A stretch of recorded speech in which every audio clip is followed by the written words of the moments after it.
Hello, hello!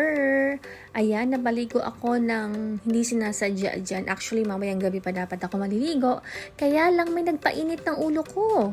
Ito ang nagpainit ng ulo ko. Ayan, tingnan nyo naman, ang daming tawag, ba? Diba? At bilang hindi pa rin ako nagkakapin yung mga oras na yan, kaya ayan, nasulsulan tayo ng mga yan.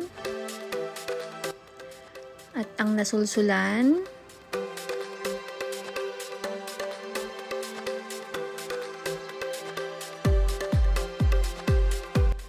nang dahil dyan, kumalma na ang nag-aapoy na damdamin ko kanina. Char!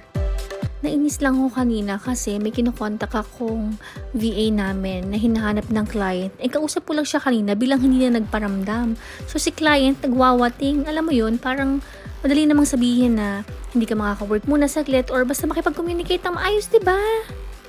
Anyways, kakain muna ako habang nag-aantay ako kay ate. Ayan, tinatrack ko siya kasi syempre, mahirap na yung hindi mo natatrack yung anak mo. Mag-isa na lang kasi siya umuwi. So, ayan, tutuloy ko muna yung kinakain ko.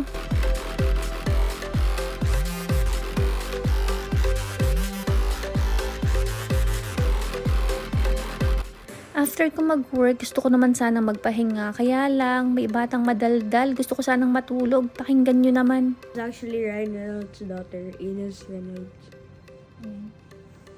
And do you know what she was using to attack in high school?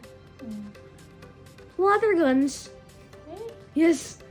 In an R-rated movie. And they were even gold. They looked like real guns, but they were just water guns. Okay, then if kid pool is using water guns, then what would baby pool be using?